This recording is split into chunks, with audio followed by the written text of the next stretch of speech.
그 언론중재법 개정안 제출이나 그 이후의 진행 과정에 대해서 청와대 전혀 관여한 바 없습니까? 전혀 과정에도 관여한 바가 없고 앞으로도 이 부분에는 청와대가 어떤 입장도 낼 계획이 없습니다. 네.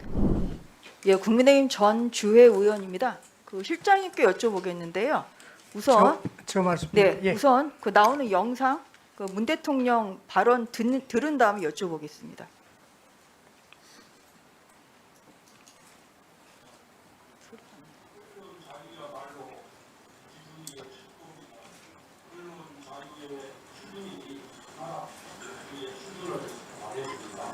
나는 언론 자유야말로 민주주의의 근간이라고 또 민주주의의 기본이라고 그렇게 생각합니다. 뿐만 아니라 언론이 자유로우면서도 공정한 언론으로서 역할을 다할 때 사회가 건강하게 발전해 나갈 수 있다고 믿습니다. 적어도 문재인 정부는 언론을 정권의 목적으로 장악하려는 시도는 하지 않겠다라는 것을 확실히 약속드리겠습니다. 예, 방금 보신 동영상은 문 대통령이 그동안 강조한 언론 자유에 대한 발언을 모은 겁니다.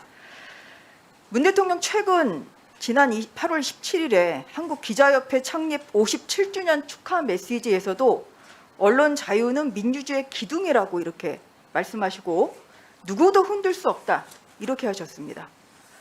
실장님, 네. 언론의 자유의 중요성 동의하시죠? 대통령께서 지금까지 뭐 쭉 말씀하신 게 영상에 나왔습니다만은 네, 초지일관 동의하시죠? 달라진 게 없습니다. 달라진 게 언론의 없습니다. 자유가 중요하다는 거는 예, 지금도 대통령도 달라진 게 동의하시고 없습니다. 예, 실장님도 그렇습니다. 동의하십니다. 네. 그런데 네. 최근 국회에서는 언론중재법이라는 이러한 개정안이 일방적으로 처리되고 있는 이러한 언론 자유를 침해하는 이런 방향으로 지금 흘러가고 있습니다.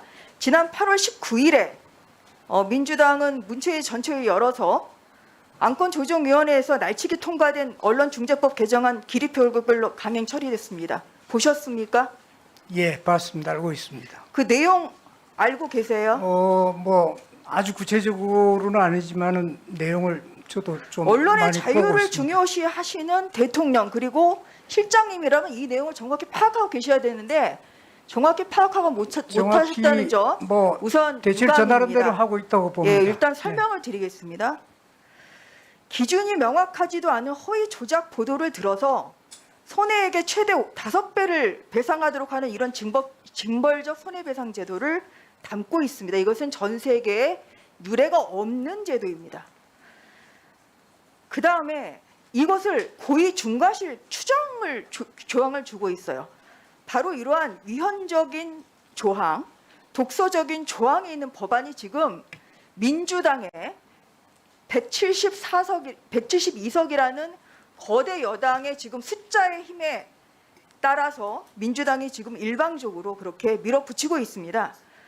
가짜뉴스는 당연히 엄중한 법적 책임을 물어야 됩니다. 그것은 본 의원도 동의합니다.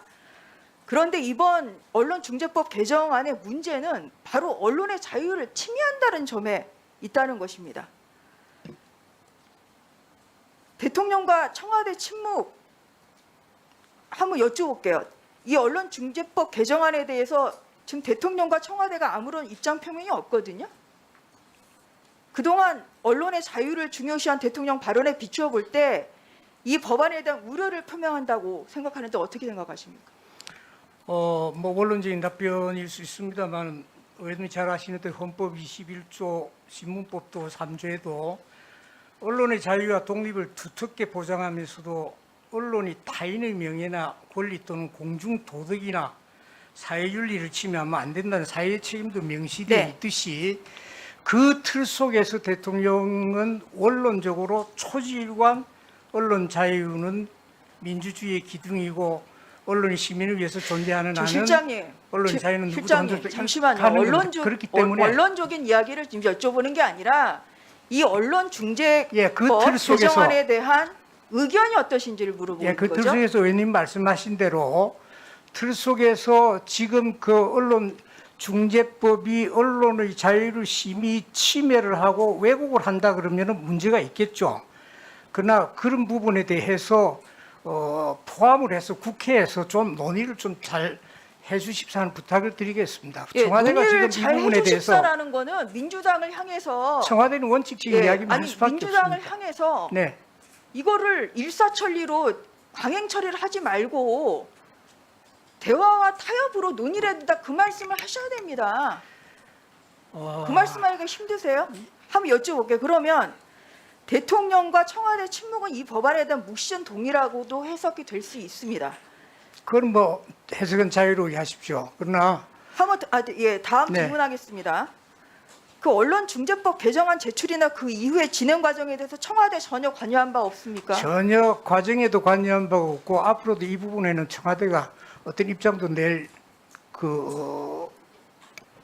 계획이 없습니다. 네. 그러면은 현 상태에서 그렇습니다. 국민들이 보고 있습니다. 네. 전혀 관여한 바 없다고 지금 약속하셨습니다.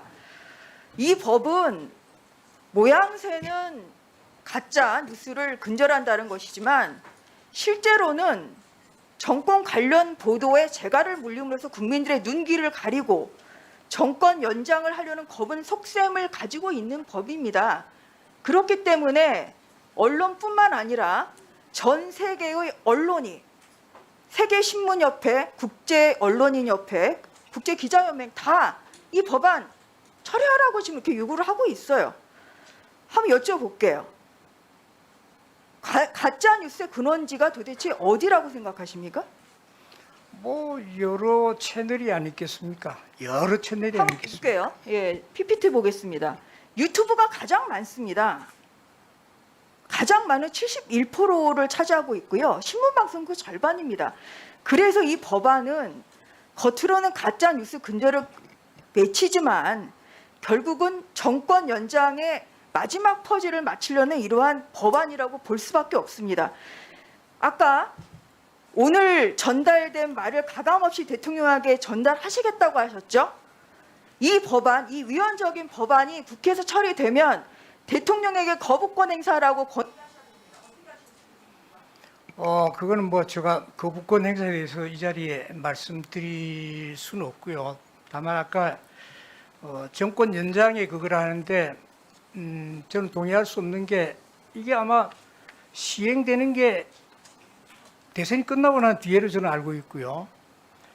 그 다음에 이제 여러 가지 지금 국회에서 논의 과정에 있지만은 조금 관심 깊게 저희도 보고 있는 것은 왜 외신까지도 또 상당한 또는 국내 언론과도 협의를 해왔는데도 불구하고 여기에 그렇게 굉장히 그거 할까 하는 것은 조금 내용을 유의 깊게 저희들도 좀 보도록 하겠습니다.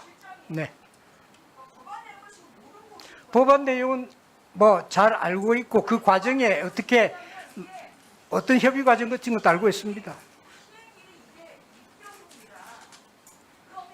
대체로 6개월이니까 4월로 보고 있는 거죠.